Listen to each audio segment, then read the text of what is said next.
さあ挽回はその程度では断じてない。燃えよ、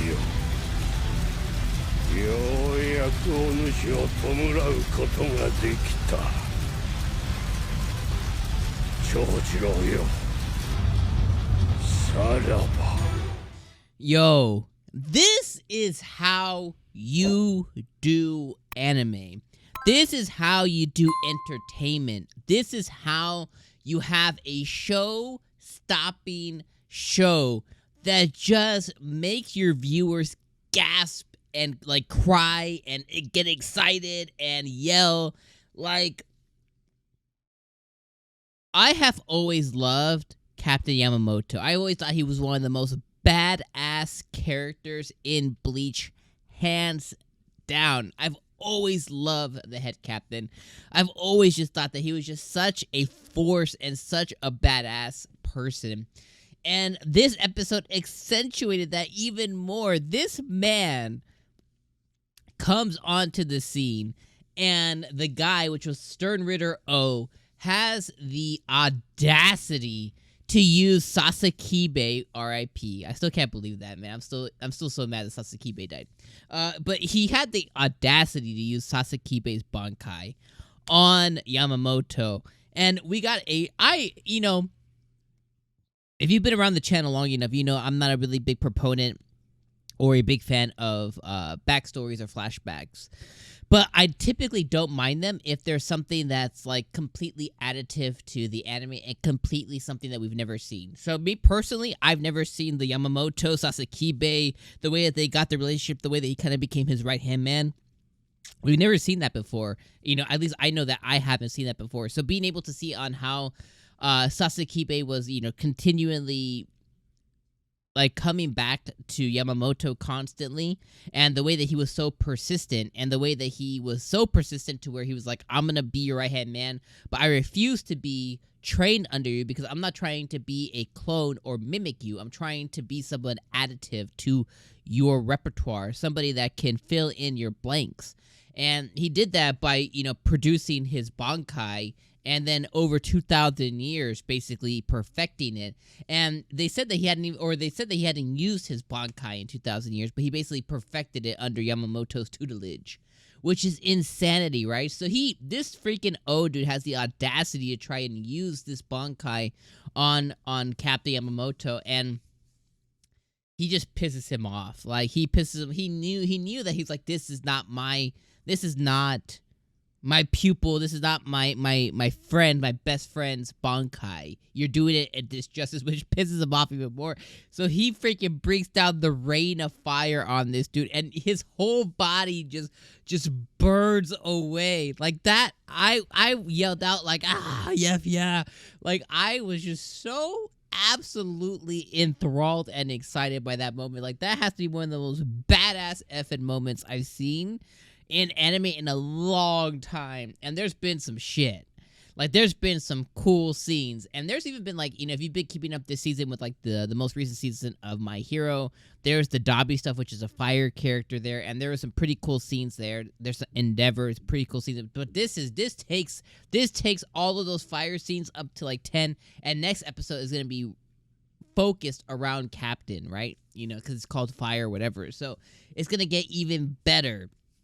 Okay, so I've said my piece. Freaking incredible. This is a 10 out of 10 episode. Incredible. Like, I am still just like, I'm still hype from this episode. That's how incredible it was, in my personal opinion. I thought this episode was just effing incredible. Let's talk about the rest of the episode. So, I love how Kenpachi came onto the scene too. You know, they definitely called Kenpachi one of the special threats, along with Ichigo, somebody who can break the mold. And Kenpachi definitely is somebody who breaks the mold, as he's not reliant on Bankai to be this massive threat that he is. He's really focused on core strength. I think that's why he's considered a special threat, and he was able to take out 3 of the Stern Ritters with basically no problem. He even ripped one of the dude's throats, like, just, he was talking too much. He ripped his throat out. I was like, ah! I thought that was incredible as well, too. Kenpachi goes to go and take on the the main boss, and he doesn't do so well, and then that's when Captain Yamamoto comes onto the scene, pissed off. While Captain Yamamoto is flying, basically to meet this dude, his soul pressure, his pressure was just kind of radiating all throughout the 𝐒𝐻𝐽mon. So based on that, I love how one of the I forget who said it specifically, but one of the captains said, I feel like Captain's spiritual pressure. I can feel like he's scolding me, and basically everybody, all captains, lieutenants, everybody on the squads got fired up. Even the ones who were this close to death, they got that second wind of life back into them. And they're like, yo, we gotta show up. We can't let our leader come and basically just show us up. We gotta go. So I love how that was definitely a crazy moment. As Yamamoto is just going nuts, right, with his spiritual pressure. Right before that too, we have the fight with we have the fight with byakuya or byakuya, and that was an extremely interesting fight as well too. It was very reliant on fear.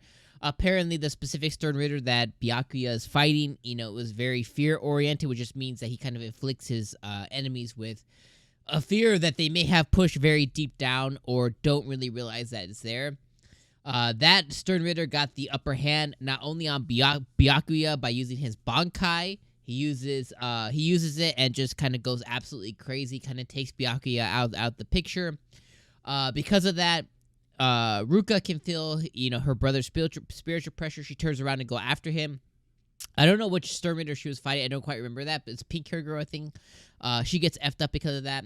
Renji gets mad because the Byakuya gets basically just annihilated. He gets taken out as well by Captain Underpants. So that's a whole scene. And during these moments, Ichigo can hear over the phone because he was on the phone with 𝐿***** or whatever. So he can hear all that going down. So Ichigo's losing his mind. So speaking about Ichigo is located in the Garganta, and he is being taken down, or he's being encapsulated by Stern Ritter J's jail. J apparently stands for jail. So the one question that I have is, if J dies, will that jail dissipate, or is this something that's kind of forever that's instilled? We don't quite know yet, but definitely Ichigo is going crazy trying to get out of there, and he is losing his effing mind. He seems that he was doing an extreme power-up, but then we kind of cut to the scene, so we'll see on how that ends up being next episode on will his power-up or will this new level that he's about to hit, because he's just so angry, will that be enough to break him out of this jail? We know that the answer will be yes eventually, but I don't exactly know. Very last thing I'll say is that Stern Ritter J was cut in half, it seems to be, by somebody. So we'll see who that is. I have a guess, but we'll wait till next episode and see if my guess was right. So let me know what you guys thought about this incredible episode. If it didn't hit for you, please let me know why. If it did, let me know what you guys thought, and let me know what you guys think about Yamamoto freaking going nuts with that fire. And that dude oh my god. He was out of here. All right, my friends, I'm gonna see you guys next week. Bye. Peace.